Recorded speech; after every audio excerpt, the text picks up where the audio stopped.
The matriarch of the princeling in the capital frequently resorts to monetary inducements to dismiss the myriad of enchanting companions surrounding her son. This spectacle incites a profound envy within me. In a bid to secure her favor, I pursued him, fabricating an illusion of our romantic involvement. True to form, she fell for my ruse, instructing me to keep my distance from her son while generously compensating me. After a period of estrangement from the princeling, his mother expressed her satisfaction and settled the final payment. However, just as I reached for the bank card, a slender hand clasped over mine. The princeling, with his piercing gaze and a hint of disdain, remarked coolly, "So, this is why you suddenly ceased your pursuit." Leaning closer, he whispered menacingly in my ear, "Are you daring to toy with me? Have you grown weary of life?" I bore witness to the princeling, Shen Jinzhou's mother, as she wielded a bank card to dismiss several beautiful young women. She would invariably utter, "Take this 5 million and distance yourself from my son." Yet, the young women remained unmoved, for in the current economic climate, 5 million scarcely suffices to purchase a modest residence in the capital. Moreover, being with the princeling promises access to funds far exceeding that amount. Nevertheless, his mother continued, "Should you persist in your pursuit of my son, I will ensure you vanish from the capital." I froze, my hand poised to serve tea. The young women, too, were taken aback. I pondered whether her threats hinted at something far more sinister. Yet they simply wept, their tears like rain on blossoming pear trees, clutching tightly to the 5 million bank card, their expressions resolute as they declared, "If I must leave, then so be it." With that, they typically dialed the princeling, stating, "I shall no longer trouble you, pursue whomever you wish." 2. I am employed at a tea house that exudes an air of sophistication. The proprietor compensates me 250 yuan for each hour of labor. I work 3 times a week, dedicating 3 hours each time. Initially, I felt quite accomplished, earning over 2,000 yuan weekly, which amounted to more than 8,000 yuan monthly. This was merely a part-time endeavor, and the tasks were rather effortless. However, upon observing the vibrant figure before me, along with the oblivious demeanor of the young master's mother, who seemed to possess more wealth than sense, I found myself lost in contemplation. 3. Upon returning to school, I began to download the schedule for the finance department. I then applied a light touch of makeup and purchased a sheet of pink stationery, priced at 9 yuan. I penned a love letter to the young master, professing my instant infatuation and an overwhelming affection for him. To enrich my letter with emotion, I even copied several love poems. When I arrived at their classroom, the lecture had yet to commence, yet the room was nearly filled. It took me some time to locate the young master in the expansive classroom. He was seated at the back by the window, accompanied by a few of his roommates, all engrossed in their games, their faces devoid of expression and serious in demeanor. I quietly admired their good looks, for their dormitory was renowned for its attractive inhabitants, often regarded as one of the most desirable for social connections, though all overtures had been met with rejection. The young master himself was strikingly handsome, akin to a sculpture, with a visage that was truly a feast for the eyes, capable of delivering an immediate impact on one's soul. 4. I hurriedly took a seat beside him. He glanced up momentarily from his engrossing activities, his gaze sharp, as if I had trespassed upon his territory. My heart raced. He was known for his irritable temperament, though it was said he never struck women. I timidly inquired, "Classmate, is anyone sitting here?" He ignored me, returning to his game. I promptly removed my outer coat to reveal my dress underneath, tossing my hair slightly in an attempt to waft my fragrance in his direction. 5. I introduced myself softly into his ear. He remained as cold as ice. I noticed others nearby were secretly observing us, their expressions rife with disdain and the anticipation of a spectacle. When class began, he ceased his gaming to pay attention. I discreetly slid my love letter towards him, tucking it within the pages of his book. He cast me a fleeting glance, dismissing me. In a hushed tone, I confessed, "Shen, I like you very much." He raised an eyebrow, looked at me with contempt, and subtly shifted away. 6. For a period thereafter, I became somewhat obsessive, tailing him wherever he went. When he attended morning classes, I would procure breakfast for him, accompanying him to class. If he returned to the dormitory after lectures, I would follow suit. On several occasions, I encountered his housekeeper, who came to collect his laundry. I boldly asked her, "Annie, are you here for Zhao's laundry? If you prefer, I could handle it from now on, and you needn't come anymore." She disregarded me. I remarked to the young master, "Your family truly engages in charity, even employing the deaf and mute." His roommates took a liking to me, as I frequently brought them snacks and delicacies from the second cafeteria. including the coveted braised lion's head, a popular dish that required a competitive spirit to acquire. However, this group of privileged young men were reluctant to demean themselves by venturing out to obtain food. 7. Thus, I would enter their dormitory as if it were my own realm. I even took it upon myself to tidy up. After the housekeeper departed with the laundry, the young master began to work on his computer, and I sat quietly beside him, observing him for a while. Indeed, he hardly acknowledged my presence. I often found myself sitting beside him, silently watching. Thankfully, he was quite a sight to behold. The thought that his mother might one day offer me 5 million to part with him only heightened my spirits. Occasionally, I would ask, "Aren't you ever bored? I could sing a song for you if you'd like." He would coldly respond, "No." "Then perhaps I could tell you a story?" "No." "What about sharing some details about myself? Surely, you should know something about your admirer." I would then, undeterred by his rejections, elaborate on my virtues. "I believe we are quite compatible. You stand at 190 centimeters, while I am 160 centimeters. Together, we would be the epitome of the cutest height difference. Moreover, I am said to be the belle of our department, and wherever we go, we would undoubtedly attract envious glances. By the way, you remain silent. While I am quite talkative, imagine how harmonious we would be together." At times, I would recount my life's shining moments. When I was young, my writing was praised by my teacher. Can you guess why? He paused his mouse clicking but soon resumed his task, ignoring me entirely. I would then chuckle. "Because I wrote well. Ha ha ha." He would make a face of disdain, as if to say it was not amusing in the least. You know, when teachers ask us to introduce ourselves and discuss our talents, do you know what I would say? He would display a look of enduring patience. I would say my hair is particularly long. Ha ha ha. We once had a classmate who claimed his leg hair was exceptionally long. Ha ha. By the way, do your legs have a lot of hair? I've heard that men with excessive leg hair often go bald. Would you like me to check? At this point, he would respond with a single word, "Get lost." 8. I would also inquire, "What do you want to eat? I can go get it for you." Only when I asked about his food preferences would he deign to pay me attention. In these moments, he would contemplate seriously before ordering. Our school cafeteria truly offers delectable meals. However, due to their exquisite taste, we, a group of lazy college students, would begrudgingly rise to fetch our meals during peak hours. One afternoon, I returned to their dormitory with a large bag of food. The dormitory supervisor glanced at me, shaking her head disapprovingly. On one occasion, I overheard her muttering, "The world is indeed declining. The audacity of young girls these days. TSK. Upon entering, the young master cast a glance my way and instructed, "Do not fetch food for them again." His roommates immediately protested, exclaiming that such favoritism was unacceptable. He told them to leave. We sat together at his table for a meal.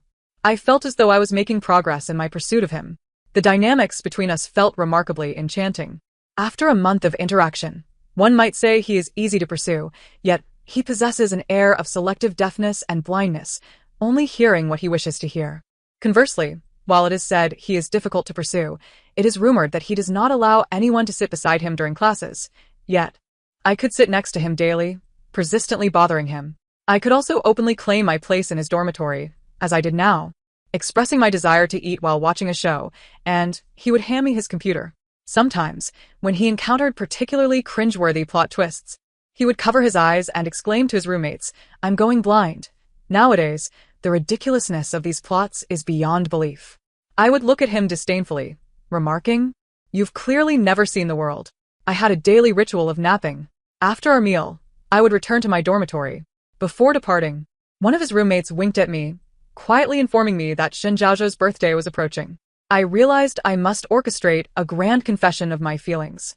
My current approach of simmering in warm water was failing to elicit any reaction from his mother. Moreover, he seemed to regard me merely as free labor. Although spending time with him was quite entertaining, ultimately it was my own enjoyment that mattered. I often spoke as if performing a solo comedy, amusing not only others but also myself. 9. Nevertheless, I still lacked clarity on how to confess my feelings. I ventured online to seek advice on how to confess my feelings at a minimal cost. Ultimately, I resolved to arrange a heart shape with candles on the school playground the day before his birthday, with our names inscribed in the center. As foolish as it may appear, I was determined. His roommate served as my informant, dragging him to the scene. He glanced at me, then at the cluster of candles, and finally at the onlooking classmates before turning away without a second thought. "Stay. There's a surprise." I called out, my embarrassment palpable. Fortunately, the janitor arrived as my savior, dousing my candles with a fire extinguisher while grumbling about being given extra work. I helped with the cleanup, murmuring apologies. I felt that Shun Jiazhou was rather inconsiderate, refusing to even come over, especially after I had prepared so many meals for him. However, I did gain some notoriety on social media as this incident had been captured and posted online. The following day, an unfamiliar number contacted me. Upon answering, I learned it was Shun's mother's secretary, who expressed her desire to meet with me. I immediately acquiesced, and we reconvened in that same tea house. She furrowed her brow at me and accused, "So, you are the one who has been harassing my son? Auntie, that is hardly a fair characterization. We are genuinely in love," I proclaimed with righteous fervor. "No one can separate us." She dismissed me with disdain, stating, "Here is 5 million. Leave my son." I suppressed my elation and feigned tears. "We are truly in love. He even mentioned marrying me." Her expression darkened, and she scoffed, "Marriage? Just look at yourself. Do you think you are worthy of my son? Auntie, you mustn't say such things. He is fond of me, which surely indicates I possess some merit." She hesitated, then proposed, "If you agree to break up with him, I will give you another 5 million. Otherwise." With a pitiful demeanor, I replied, "It's not that I would leave him for money, but a love without parental blessing cannot endure. Therefore, shall we draft a contract, specifying that this is a gift?" She regarded me with palpable disdain. "What my Shin family gives is never reclaimed. Now, break up with my son, and remove yourself from my sight." "Very well," I exclaimed. I dialed Shin Jiazhou's number, which I had only acquired for the convenience of delivering meals. Our WeChat conversation was dismal, filled with my one-sided messages of jokes and serialized horror tales, to which he would respond with the occasional emoji. Yet at mealtime, he would regain his verbal faculties to order food. After 2 rings, he finally answered. "I want to eat 3 delicacies noodles for lunch," he stated, his voice still sweetly disarming. If I had such a son, I would shield him from the external evils. However, the 3 delicacies noodles were located in the 4th cafeteria, situated in another campus, requiring a 15-minute bike ride, including crossing a traffic light and enduring a queue, as the noodles there were indeed delectable. Yet, after the embarrassment he had caused me, he dared to make such an outrageous request. What a scoundrel! I cried, "Eat, eat, eat. All you think about is food. I will never bother you again. We're finished." With that, I hung up and deleted him from WeChat before hastily leaving. I promptly went to the bank, eager to transfer the funds to my account, but suddenly I hit a mental block. I had forgotten to ask for the password. Could this be a scam? Just as I pondered this, the secretary texted me the password. How cunning! After receiving 5 million, I resigned from my part-time job and dedicated myself to studying. I had long aspired to study abroad, but financial constraints had held me back. Now that I had the means, I began preparing. My roommate was puzzled and asked, "Aren't you pursuing that unattainable beauty from the finance department? Why are you cooped up in the dorm studying?" I couldn't win him over. "I've given up," I replied with a smile. Yet, after my resignation, Shun Jiazhou began to appear more frequently around me. Whenever we crossed paths, I pretended not to see him and would quickly slip away. His roommate approached me, stating that Shin was too embarrassed to apologize but didn't harbor any animosity towards me. He encouraged me to persist, assuring me that I could ultimately become their sister-in-law. Each member of their dorm claimed to be the eldest brother. Yet only Shun Jiazhou refrained from contention, for he was the true leader, and all followed his lead. Feeling disheartened, I said, "Forget it. A forcibly cultivated fruit is never sweet. I shall cease to disturb him." His roommate left with a look of consternation. I thought that was the end of the matter. But 2 days later, he attended my class and sat beside me. I immediately felt anxious, fearing that spies from his mother were watching, believing I had breached our agreement. He cleared his throat and awkwardly said, "I apologize for that day. I simply did not want to be the center of attention." He actually apologized to me. I quickly offer my own apology. I caused a scene and should be the one apologizing for any inconvenience. His eyes widened slightly. "If you acknowledge your fault, why have you been ignoring me, making it seem as if I were at fault?" I stifled my annoyance, preventing myself from uttering a harsh retort. I turned away, choosing not to respond. It seemed he was naturally not a man of many words. With my indifference, he could only sit in silence beside me. I realized this was not a sustainable situation, so I spoke up. "What are you doing? Our major's course won't benefit you in any way." He glanced at the marriage law on the board and replied, "Perhaps it will come in handy someday." As class ended, coinciding with lunchtime, he asked, "Shall we go eat together?" I gazed at him, words failing me. "Actually, I no longer like you. You must understand." He paused momentarily. Embarrassed, I added, "I'm sorry." His expression turned ashen, and without a word, he turned and walked away. I was terrified. For a fleeting moment, I feared he might strangle me. No wonder he was said to be difficult to deal with. This was truly a case of wealth and danger entwined. I thought, once I returned from studying abroad and earned a substantial income, I would repay his mother. After all, this group of capitalists had drained the lifeblood of people like me. So, a bit of deception on my part could be seen as a Robin Hood act. This time, Shinjaijo truly ignored me. At school, there were no chance encounters, and his roommates ceased to approach me for discussions. I sometimes found it quite miraculous. Thankfully, his mother had intervened in a timely manner. Otherwise, if he were so easily pursued, capturing his heart would only lead to greater heartache for him. Once we crossed paths in the stairwell, and it was exceedingly awkward, as I inadvertently made eye contact with him, making it impossible to pretend I hadn't seen him. He left with an expression as cold as ice, igniting a sense of guilt within me. However, upon reflection, considering his numerous past girlfriends, I was nothing more than a fleeting thought in his life. At most a mere laborer. Why should I worry about his feelings? 2 months later, Shinjaijo's mother sought me out once again. We met in the same tea house, where she appeared somewhat more amiable this time and remarked, "You have kept your word." She then slid a bank card towards me. I found that my joy was somewhat diminished compared to the first occasion. Truthfully, I didn't particularly need the money, but one mustn't refuse a gift. As I reached for the card, it was suddenly restrained by another hand, not Shin's mother. However, behind me, the suddenly emerging figure of Shinjaijo appeared. He regarded me with his characteristic icy demeanor. My mother felt a twinge of panic. Yet, he did not spare her a glance. He merely addressed me, saying, "Huh? I wondered why you suddenly ceased pursuing me. It turns out you were simply after my mother's money." Instantly, my mother betrayed me. "Son, do not be deceived by this woman. She is only after your money. When I last gave her money, she was positively elated, as if she were awaiting my next generous offering. She continued to stoke the flames. She used to work at this tea house. Every time I sent your brother those women, you had no idea how enviously she eyed them. I believe she was deliberately trying to entice your brother, and upon failing, she sought to deceive you instead."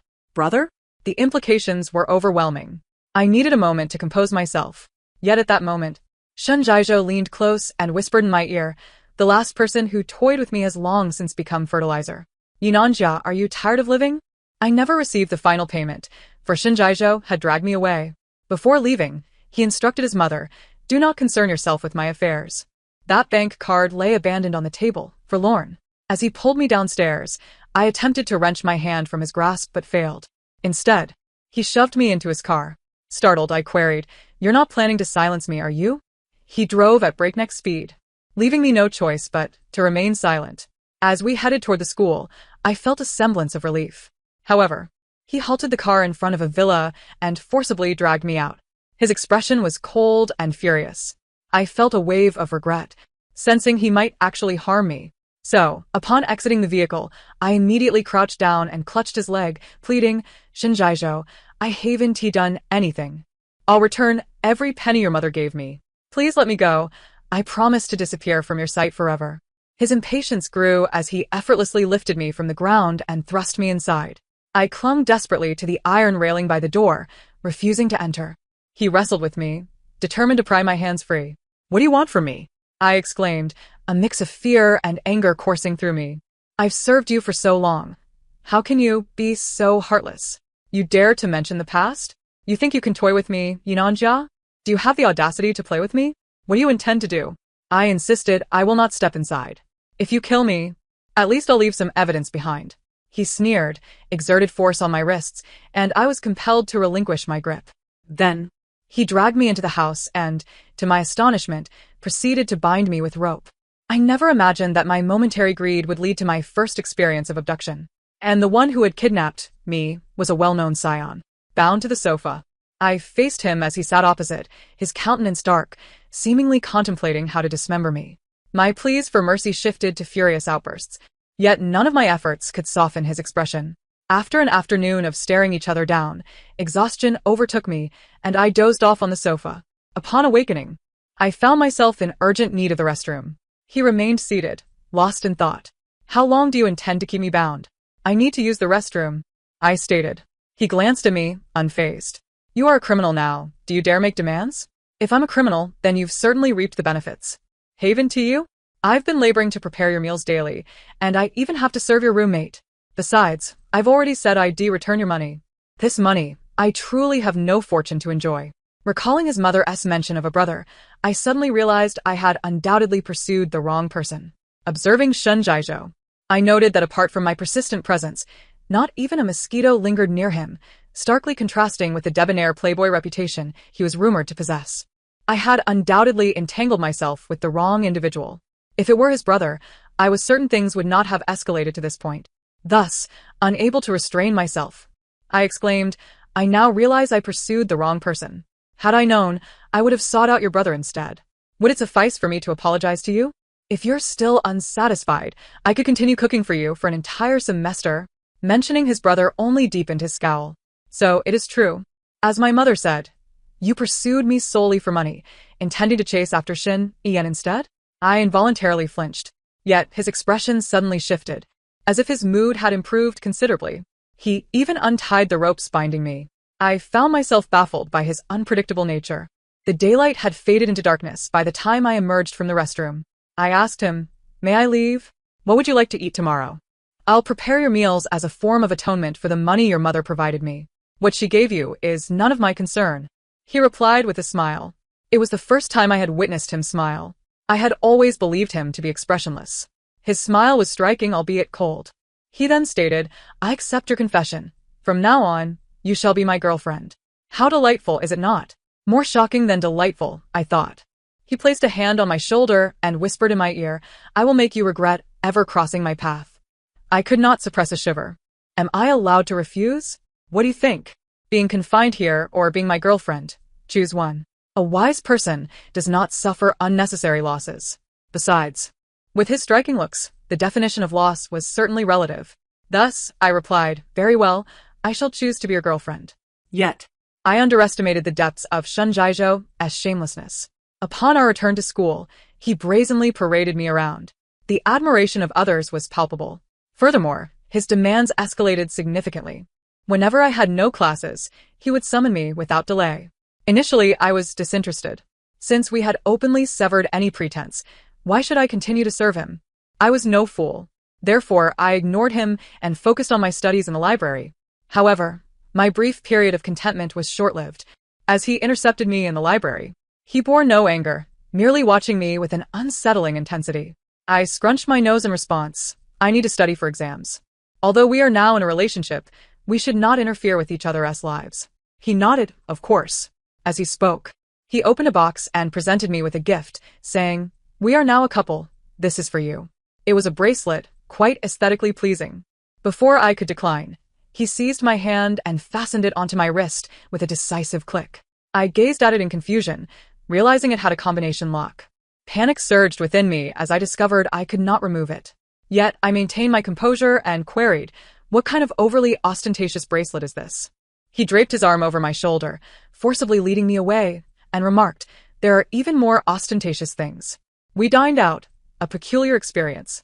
Although it appeared appealing, it paled in comparison to the cafeteria's offerings, and I found it a waste of time to leave campus. Thus, while in the car, I resumed my study of English vocabulary. When he finally returned me to the dormitory, he warned, when I call for you, you must come immediately, or you shall face the consequences. I rolled my eyes in response. I remained resentful over his coercion to choose between confinement and being his girlfriend, especially considering he had kidnapped me for half a day. I felt he was no longer a good person, nor the aloof, handsome figure deserving of my attention. The following day, he messaged me, requesting that I prepare his meal. I chose to ignore him. I ventured to the cafeteria for a meal, subsequently heading to the library to study. As I settled into my seat, my bracelet erupted with a cacophony of noise, nearly propelling me from my chair. The bracelet proclaimed, I am Yinanja. I am Yinanja. Ha ha ha. This phrase resounded repeatedly. The gazes of those around me were imbued with incredulity, as if I were a lunatic. I yearned to remove the bracelet or find some switch to silence it, yet it proved impossible to detach, and I could not locate any mechanism. In a state of panic, I fled the library, drawing the attention of onlookers who seemed to murmur, "When did our school acquire another madman?" Filled with indignation, I dialed Shinjaijo's number. "You despicable creature," I exclaimed. He replied leisurely, "My dear girlfriend, please fetch me some food." At long last, the bracelet ceased its clamorous outburst.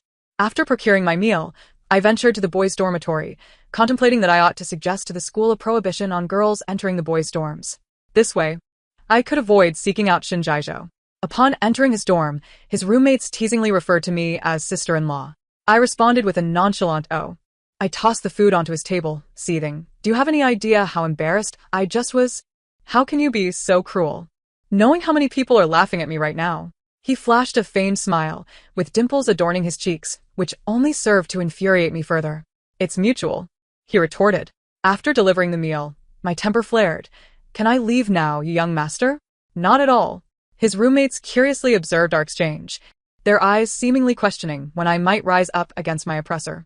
In a fit of frustration, I hurled my backpack onto his table and commenced my studies. From that moment onward, it appeared he had discovered the key to tormenting me. Whenever I dared to not respond to his messages or refrain from seeking him out, the bracelet would wail anew. We were akin to a couple entrenched in a tumultuous marriage, yearning for one another's demise yet bound to coexist. Aware of my impending TOEFL examination, he demanded the 5 million his mother had given me back. That day, we had a fierce argument. I proclaimed, "Didn't you and your mother declare that the gifts from the Shin family would never be retracted? Do you have no shame? I have invested so much. It is only right that I receive some benefits." He countered, "You've acquired a bit of money, and now you're floating away. You are my girlfriend, yet your actions are hardly befitting of that role. What gives you the right to study abroad? If you intend to leave me without the money, I would give you not just 5 million, but 50 million. Bah! Who would covet your filthy money?" To be honest, this statement was uttered in a fit of rage, as since our union, he had generously loaded my meal card with funds and even bestowed upon me an additional card for my use. Although I had little need to spend, it did not deter me from accepting it. Every week, I would treat my roommates to extravagant meals, broadening my horizons. I considered it my compensation for emotional distress. "If you don't value it, then return it. You are not permitted to use my family's money for studying abroad. Shinjaijo, I truly look down upon you. Release this bracelet, for I wish to break up." Break up? Nonsense. Unless I were to perish. In that moment, I felt as though we were not merely unmarried, but rather bound in a semblance of matrimony. It was utterly terrifying. Nevertheless, we were still university students. During lunch, we engaged in another heated argument over what to eat, overshadowing our prior dispute. He expressed a desire for spicy chicken from the first cafeteria, while I insisted on having 3-flavor noodles from the 4th cafeteria. He lamented the distance to the 4th cafeteria, claiming he was too lazy to walk. I declared I would go alone. He had transitioned from a state of semi-paralysis to accompanying me daily for meals. My time was invaluable, particularly as I awaited the funds that would confirm my opportunity to study abroad. Typically, on the way to the cafeteria, I would listen to English audio, and during meals, I would watch American dramas while dining. After eating, I would stroll by the lake, still listening to English, before returning to my dorm to rest. However, when Shinjaijo was with me, he forbade me from using my phone or wearing headphones, even if we weren't conversing, claiming it was impolite. As a young master, he would not tolerate any disrespect. When it came to our dining arrangements, I suggested, let us each eat separately, avoiding any compromises. Dream on.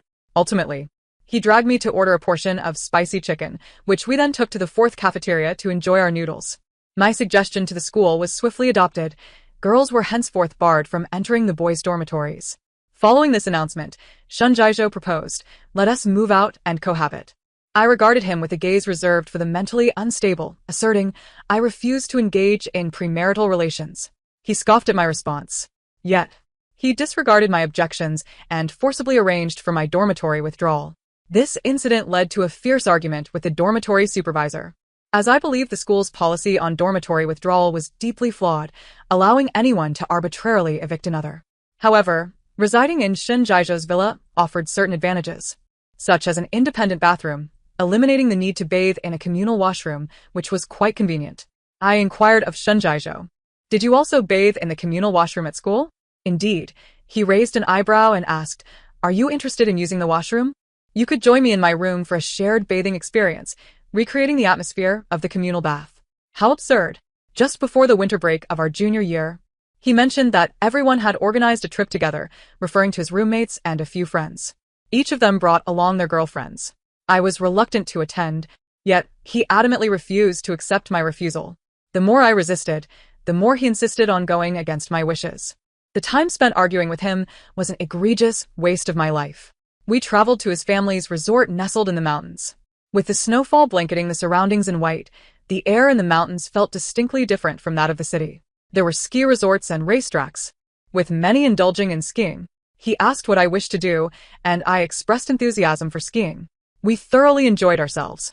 That evening, we savored a barbecue meal beneath a pale moonlight, which hung desolately in the sky. Couples gradually dispersed, and he took my hand, inquiring whether I wanted to soak in a hot spring. I hesitated, asking, "Will it be cold?" "Not at all." We ascended the mountain path together. As he explained that the hot spring was situated elsewhere and required some walking. While one could typically take a cable car, the nighttime scenery offered a unique charm. As we trod upon the snow, it crunched beneath our feet, and the world momentarily fell silent. He walked ahead, holding my hand as I stepped into the footprints he left behind. I found it amusing that we had progressed to this point, akin to two individuals teetering on the brink of insanity. Shunjaizhou. Yes. Shunjaizhou. Yes. Shunjaizhou.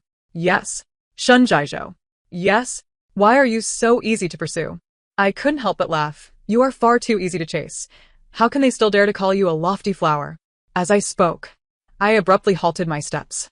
It was so glaringly obvious. He had never been the notorious playboy everyone claimed him to be. The notion of him being a lofty flower was entirely different from that of a superficial flirt. Initially, I had only seen him walking with his mother on campus, where he affectionately called her Madam Shun. I had assumed she was the one orchestrating his romantic entanglements. He halted, gazing at me with a look of curiosity. His features, illuminated by the moonlight, appeared exceptionally gentle. His eyes, reflecting the serene waters, held my gaze. Then, beneath the vast expanse of moonlight, he kissed me. We had shared kisses before, however, each time he pressed his lips against mine, I could not help but envision myself as a slab of dead pork, which inevitably made me chuckle. When he inquired about my laughter, I replied, "I imagine myself as a piece of dead pork, and now you are kissing a slab of dead meat." In response, he kissed me even more fiercely. I teased him, "Are you hungry? Should I order some barbecued pork belly for you?" His expression darkened as he warned me that I would eventually find myself begging for mercy. Now, as he kissed me, I felt a delightful intoxication wash over me. Indeed, the ambience of a kiss is paramount. The moonlight was exquisite, making the kiss even more enchanting. We continued along the mountain path, and I felt my cheeks flush. I asked him, "Are there wolves in these mountains?" "Yes, so you must stay close to me," he replied. "If you were to be killed by a wolf while saving me, I would mourn you for 3 years in respect." He shot back, "If I were to die saving you and you dared to find someone new, I would haunt you. Love is about respect and blessings. The road ahead for you is still long. How can someone who sells themselves for money dare to lecture me on love?" The previously pleasant atmosphere evaporated. I remarked, "You cling to the past. I truly don't understand the point of it. At least arguing gives us leverage." In the hot spring, aside from the attendants, we were alone. I asked him, "Is there someone guarding this place year-round?" "Of course." "Then this pool must have been enjoyed by them. If I had such a job, I would come here daily for the luxury." He pointed to the ceiling. "There are cameras." Instantly, I felt much more at ease. After changing, I found him already immersed in the pool, a platter of red wine and cake floating nearby. What a delightful indulgence. I took a sip of the wine. It was exquisite, sweet, and exceptionally smooth. I couldn't resist drinking more. He asked, "Is it possible for you not to study abroad?" I felt quite sober, believing my tolerance was commendable. "This wine seems unremarkable," I scoffed, casting him a disdainful glance. "If it weren't for the need to earn money for studying abroad, would I be here with you?" I refrained from uttering the word threat, as the current atmosphere was too fragile for quarrels. I simply said, "What do you know? You only know how to boss me around." I sighed melodramatically. He pulled me close, embracing me.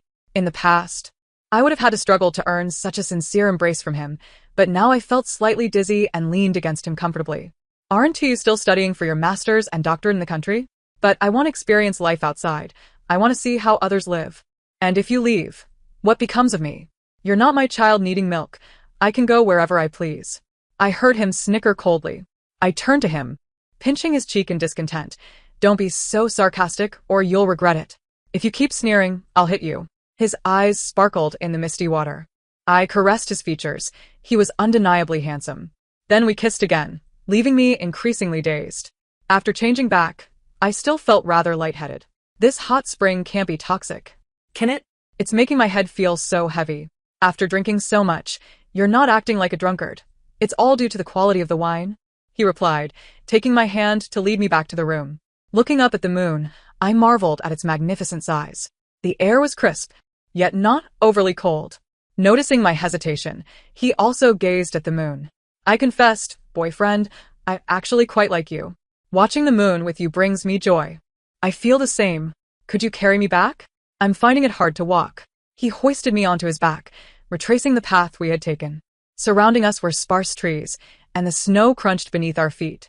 We walked in silence, yet the memory of that path, the temperature, the snow, and the moon would linger in my mind for many years to come, as well as the figure of Xin Zhaozhou. He escorted me back to my room, which turned out to be a spacious suite. I sat on the bed and politely said, "Thank you, you can go back now. I can manage from here." "There are no vacant rooms," he implied, seating himself beside me. "Well, it seems there's no other choice," I pondered aloud. "Let us place a pillow between us." "You mustn't cross that line." He chuckled softly, leading me to brush my teeth and wash my face. The room was warm, and as I donned my pajamas and listened to the sound of water, I felt a profound peace within. Soon, I climbed into bed and drifted off to sleep. When I awoke, it was to the sensation of his kiss. He mumbled, "Yinanjia, why didn't you wait for me and just fall asleep?" As he began to undress me, I held his hand down, my heart racing. No. Why not? I struggled to articulate a reason. Was there really a need for one? I'm a member of a certain faith that prohibits premarital relations. Do I believe that? I raised my hand before him. All right, then you must free me from this. He complied readily, illuminating his phone and deftly releasing the screaming bracelet from my wrist. The following morning, I thought to myself how wonderful it was. I was finally free. That accursed bracelet had been removed at last. I lifted my hand to inspect it. How was it still there? I rubbed my eyes, yet it remained. He entered from outside. "Are you awake? You shouldn't have drunk so much. It's already noon. Why is it still on?" "How would I know?" As I descended the stairs, I chased after him playfully. What a trickster he was. In the second semester of my junior year, I was exceedingly busy. However, Xin Zhaozhou was even busier, interning at his family's company. Sometimes he would work on projects and be gone for several days. Our relationship had never been better. We seldom argued. As before, we would discuss where to eat whenever we had the chance. Yet aside from dining, we had little time for leisure. At times, we would both be in the study, he working and I studying. He never suggested I go abroad for further education. Sometimes I doubted whether he even knew what I was doing, much like I had no concept of his work. Occasionally, upon his return from a business trip, I would catch a whiff of a foreign scent on him, making him seem like a stranger. When he held video conferences or took calls, I felt as though I did not know him at all. That was another side of him. Each time I witnessed this, a sense of fear would creep in, yet I could not voice these feelings or let them show. Moreover, as time passed, his life became increasingly filled with his work, his family, and myriad responsibilities, while my world revolved solely around my studies and career. Aside from our shared university experience, I could hardly fathom what we could discuss. His work was too enigmatic for me to inquire about, while any probing into my studies would annoy me, as I would have to explain everything from the beginning. During the summer of my junior year, I found myself with more free time, yet he became even busier. I am aware that he once toiled for over 30 hours straight. I dared not utter a word to him during those times, for he exuded an air of seriousness, a palpable aura that seemed to ward off any intruders. Yet, he undeniably drifts further away from me, no longer the half-paralyzed man who awaited my return with a meal. Time sometimes seems to fly. It feels as though just yesterday I was at school, watching the apricot trees swaying with their golden leaves, lost in the splendor of autumn. And today I am besieged by the oppressive heat. Throughout much of my senior year, I found myself with ample free time. Aside from attending school and dining with classmates for farewell meals, I spent the majority of my time in the villa, waiting for him. This is truly an astonishing circumstance. However, I believe that in romantic relationships, women often find themselves sinking deeper, their affections intensifying. At times, I feel akin to a stone waiting for a husband, conjuring images of a day when Shin Jaijo returns to find I have turned into a mere boulder, a smile gracing my lips while tears stream down my cheeks. He would then realize that in his pursuit of work, he has neglected me, leading him to despair, ultimately causing him to bleed and perish. At times, I drift through the villa like a specter, reminiscing about the time we spent together, lamenting my failure to treat him better, and recognizing that opportunities for that have become scarce. The nature of our relationship, indeed, feels akin to a marriage that is slowly fading away, a thought that fills me with awe. Nevertheless, I have immersed myself in numerous books and films, enriching my understanding of the world. Literature and cinema have allowed me to delve deeper, meticulously analyzing the peculiarities of our relationship. Overall, I feel that my horizons have broadened significantly. When he was present in the villa, our conversations were scant, with our interactions primarily physical. His obsession with my body far surpassed any concern for my soul, a dynamic that I found intoxicating. Embracing him, sharing kisses, and engaging in tender moments made me feel an intimate closeness. This connection alleviated the loneliness that engulfed me in his absence. However, after each passionate encounter, as his warmth dissipated from my skin, a more intense wave of sorrow would wash over me. I struggled to articulate that feeling, but it can be summed up in a single truth: being in love is not inherently beneficial. If two individuals are deeply in love, they might squander their time engaging in foolish antics, neglecting personal growth. If they are separated, their thoughts are consumed by longing for one another. And if love fades, they must grapple with endless heartache. During the period leading up to my study abroad, Shun Jaijo was frequently absent from Beijing due to work commitments. I pondered whether he had been unfaithful. I could easily envision myself in his position, understanding completely how he might stray, as the pressures of work and the challenges of a long-distance relationship could easily tempt him to fall for a colleague or a younger intern. I gazed at the spaces we once shared, the living room, the garden, and sighed wistfully. I felt like the ethereal figure from a romance novel, compelled to pursue my studies abroad while leaving room for the protagonist. The white moonlight might one day regret its choices. Yet, in that moment, how could I forsake a potentially bright future for the uncertain whims of another's heart? People grow at different rates. Their starting points vary immensely. Amidst such vast disparities, how much can true love endure? Like fragile glass, it might be wiser to relinquish it early. His study contained a Bible, upon which I inscribed a message: I am leaving. After a moment's reflection, I added, I truly care for you. Forgetting me is acceptable, for I too shall forget you. I then deleted his contact information, aware that otherwise I would undoubtedly regret it and seek him out. Yet even now, I find myself at a loss for words to share with him. I cannot approach him with a naive query: are you bored? Shall I sing a song for you? He has matured. He is an adult now. How could I utter such childish words? Studying abroad is my dream. In that unfamiliar, contrasting city, I long to embark on a new chapter of life. Even the prospect of renting an apartment and strolling down the streets fills me with romantic notions. I quickly adapted to this new existence. My roommate, a medical student, was seldom around, only returning late at night. In the quiet hours, I would occasionally hear her weeping from her room. During those moments, I felt grateful for having erased Shin Jaijo's contact details, for I would have been tempted to call him in the stillness of the night. After all, he was my only connection. My parents perished in a car accident when I was in middle school, and later, I lived with my grandmother until her passing during my high school years. Other relatives were not worth maintaining contact with. After 2 months, I could no longer endure it. Each evening, the tantalizing aroma of home-cooked meals wafted up from the apartment below. Even the scent of stir-fried peppers made my mouth water. It struck me as inconsiderate that they could cook so late without sharing a morsel with their neighbors. I gathered some fruit, allowing the delightful scent to guide me as I knocked on their door. It was essential to introduce myself to the new neighbors. To my astonishment, when the door opened, it was Shun Jaijo. Seeing him, I realized he was my home.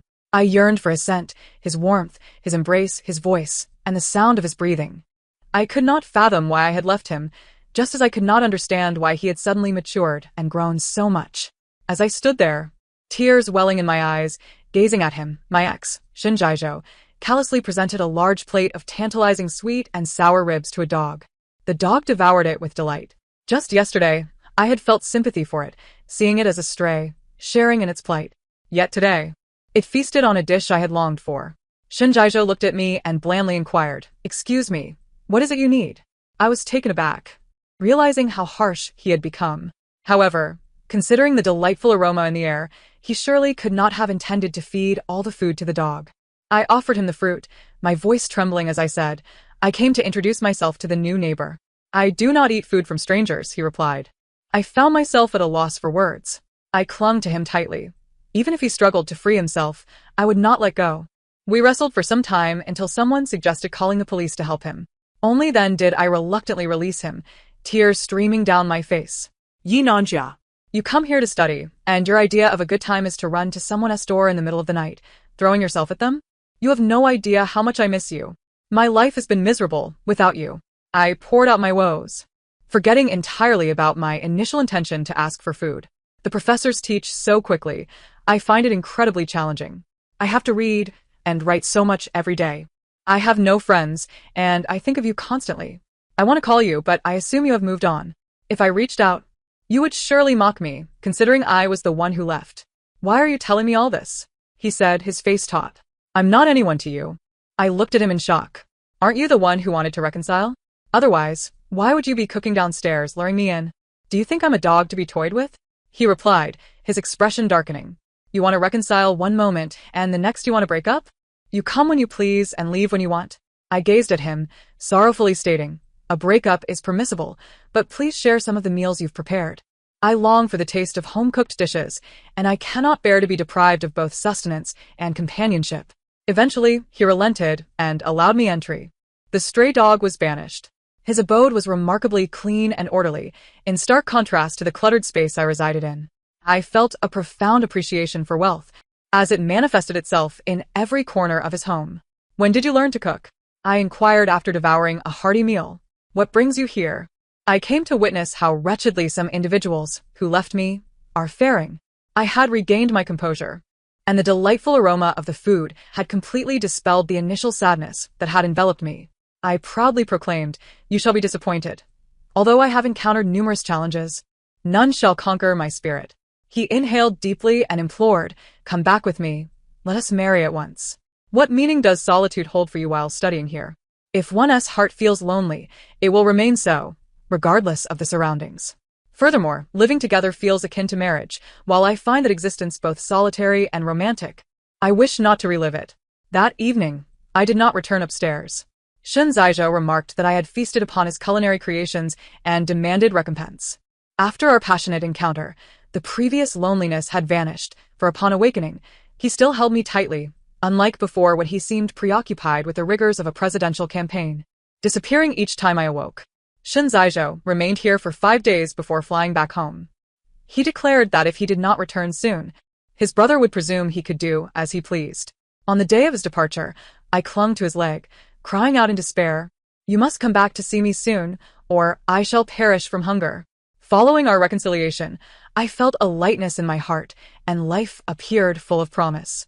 I dedicated myself to my studies, eager to complete assignments and read the necessary books, so that when he returned, I could bask in his presence. Even if we merely gazed at one another in silence, it sufficed. I found a certain romance in wandering through a foreign land. When one harbors sweet anticipations for the future, that romantic feeling is as delightful as honey. Shinjaijo visited me each month, a day I affectionately termed Visitation Day. His culinary skills were exceptional, not merely due to frequent cooking but because he could replicate any dish he watched in instructional videos. One day, he said, "Come here, let me teach you, so you can cook for yourself in my absence." What is there to learn? I remained unmoved, responding, "I would not cook, for my hands are destined for more significant endeavors." He shot me a disdainful glance, muttering, "Divine arrogance." I preferred fast food and soda over cooking. However, I relished watching him prepare meals. As he cooked, I would roll up his sleeves and tie his apron, admiring his silhouette from the doorway. We had never shared such a domestic atmosphere before. Initially, we would walk to the school cafeteria for meals, and upon returning home, it felt less like work or study and more like lounging in bed. Now, we could even stroll through supermarkets together. In a modest 40-square-meter apartment, I felt more at home than in a sprawling villa, which brought tears to my eyes as I sensed I had not been granted a life of luxury. Throughout my years in graduate school, we lived in this manner. Upon learning that I had applied for a doctorate, Shun Zaizhou, caressing my neck, warned Yinanjia, should I perish from overwork on the road, if you dare to seek another, I shall haunt you as a vengeful spirit. I embraced him, laughing heartily despite the ticklish sensation on my neck. I recounted how I had envisioned myself as a stone waiting for my beloved during my time in the villa, a smile gracing my lips even as tears flowed. He replied, "Did you not study diligently every day? Each time I returned, you remained unmoved." How could that be? I protested. I was always waiting for your embrace, rather than contemplating a breakup. I feared you might develop feelings for someone else, for if I were in your position, I would surely fall for another. He scoffed. With such sentiments, an outsider might think I had repeatedly suggested breaking up or had been unfaithful. Yet, the most irresponsible one here is you. When I began my doctoral studies, we obtained our marriage certificate. Upon receiving the certificate, I inquired if your mother disapproves of me, claiming you must divorce or face being cast out of your home and have your credit card revoked, losing your career. What would you do? Would you return to her or stay with me? He casually replied while driving, I would leap from the rooftop, informing my mother that this is my sacrifice for love. I instantly envisioned him making such a dramatic gesture for me and found it rather romantic. Before you take the plunge, you must declare, farewell, Yinanjia, my beloved. He shuddered at the thought, displaying a face of disbelief. I pressed further. Does your mother have any objections? I mean regarding our marriage. Does she live with you or with me? She must learn to let go. If she cannot, it matters not. For I will tell her to tend to her precious son, while I need not her concern. Speaking of which, I have yet to meet this younger brother of yours. It seems he is the reason for our fateful connection. He glanced at me, but remained silent.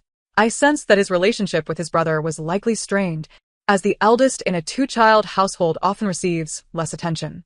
This left me somewhat apprehensive about future family planning.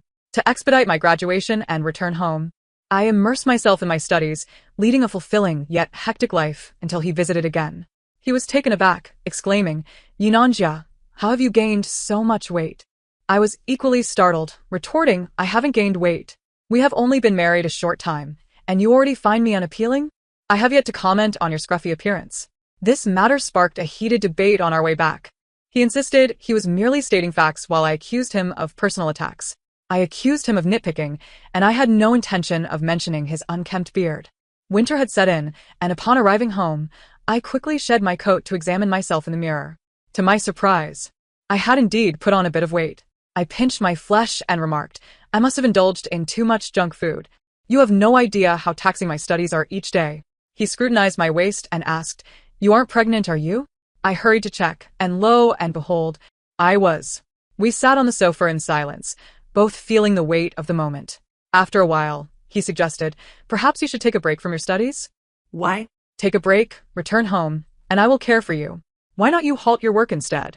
Half a month later, he actually quit his job. My classmates were astonished to learn that I had a partner accompanying me. Typically, it is the female spouse accompanying the male, and a male partner is often perceived as inept, living off the earnings of his wife. They often sought to dine with us, curious to see this man living off a woman. After Shin Zaizhou prepared meals for several dozen people twice, he told me, if you bring anyone else to eat, don't expect me to return. I felt a pang of guilt, but I understood the longing of international students for the flavors of home. Nevertheless, I dared not refuse Shin Zaizhou. He was now working remotely, and overall, his remaining abroad seemed beneficial. However, we both feel that we have erred. We always believed that pregnancy required utmost caution and care, yet we never anticipated that the most formidable challenge would arise after the birth. He gazed calmly at the pink infant in the crib and remarked, I never imagined she would be so small. I replied, neither did I. I thought I would deliver an 8-year-old child, all drenched and with blood still clinging to their head, who would emerge calling me mama and asking if they could go out to play. Just as we finished speaking, the baby let out a wail. In that moment, we both saw expressions of terror, panic, and urgency reflected on each other's faces. Fortunately, the maternity nurse came to our rescue. In a humorous aside, it was merely a trick played on us. 1. Everyone noticed a peculiar sight. Shin Zaizhou actually allowed Yinanjia to follow him daily. When he first enrolled, he arrived in a Maybach parked right at the dormitory entrance, instantly causing a sensation.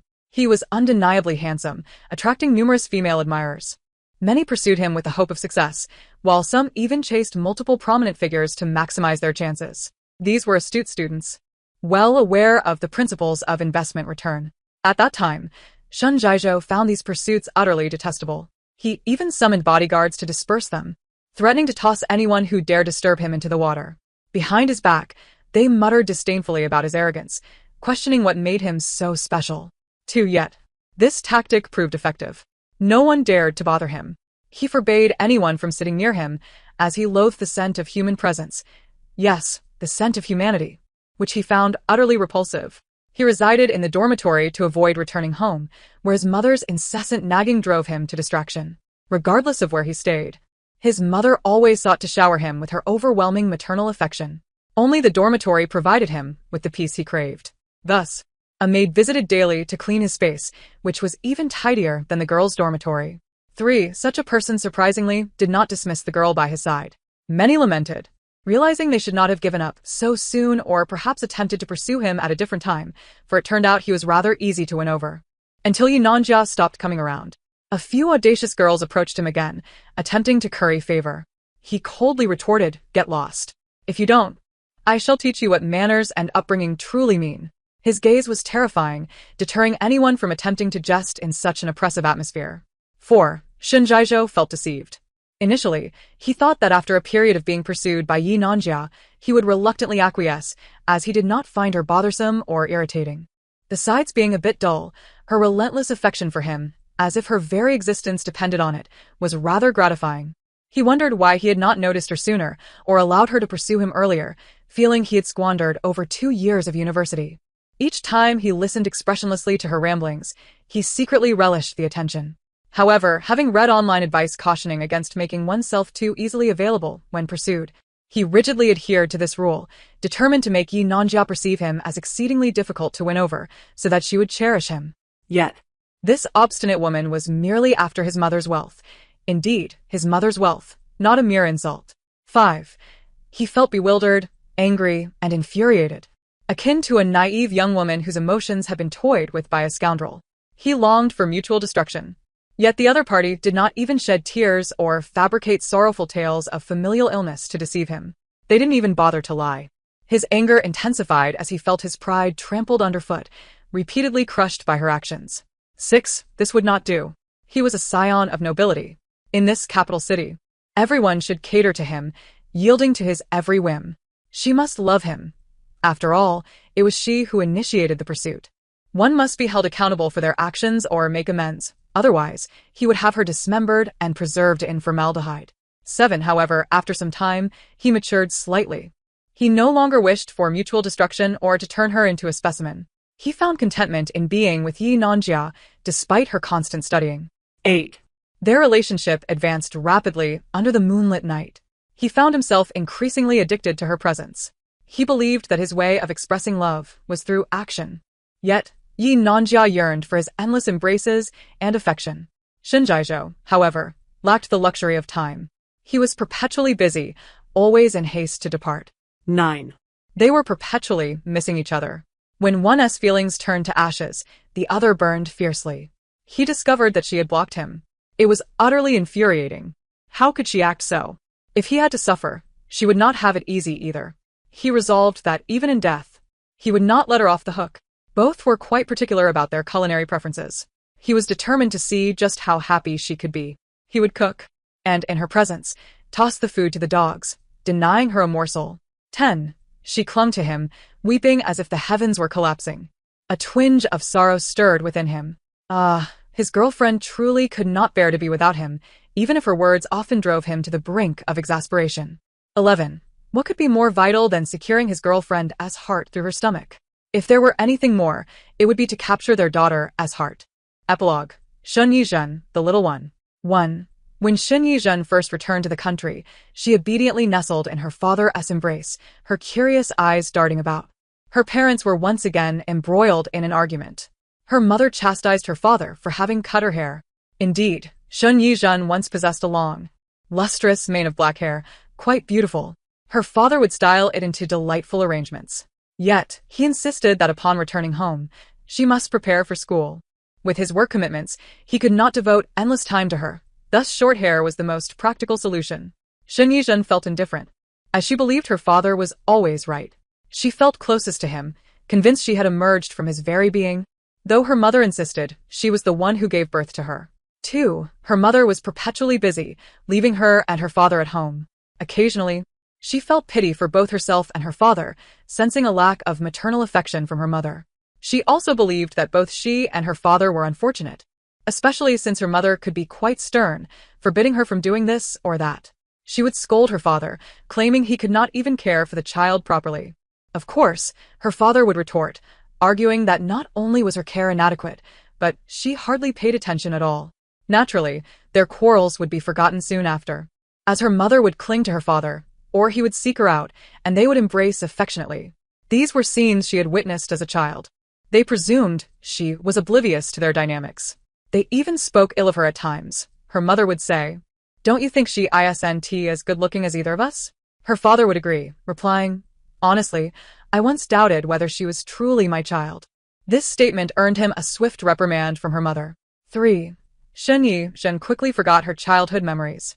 She accompanied her mother everywhere. Upon starting kindergarten, her mother would take her out to play or enroll her in extracurricular activities. Sometimes her mother taught older children, and the caretaker would take her to her mother's university to wait for her. Shen Yizhen cherished the moments spent with her mother, always feeling a serene happiness. She would observe the fallen magnolia blossoms, collecting them to present to her mother. Lying in her mother's embrace, listening to her heartbeat and feeling her warmth, she would drift into a gentle slumber. In her heart, she believed that her mother was the one she loved most in the world. One day, she beheld a stranger standing at her doorstep.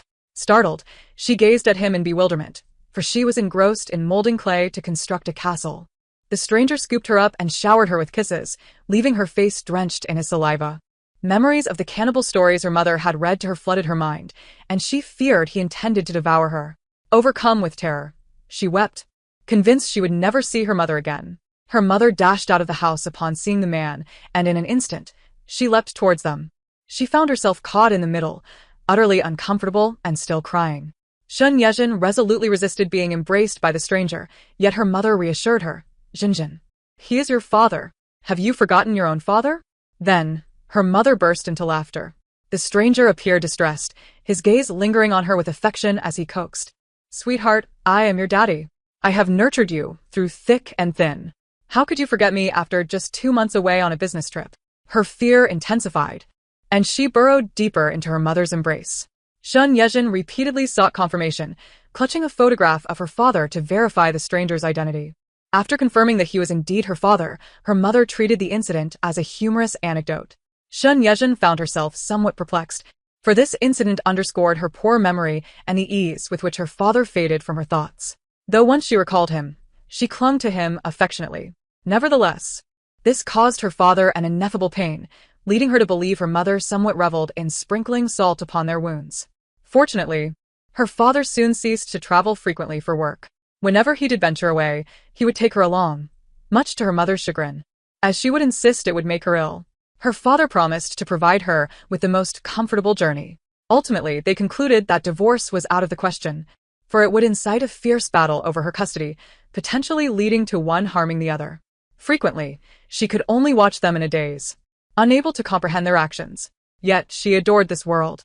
She relished the outings they shared, the beauty of nature, the charm of small animals, and the delicate flowers and grasses. The sounds of her parents' conversations filled her ears, which she cherished. As the sunlight bathed her, she grew at a leisurely pace, with a loving couple always nearby, gazing at her with boundless affection. The end. Thank you for listening, and we shall meet again in the next tale.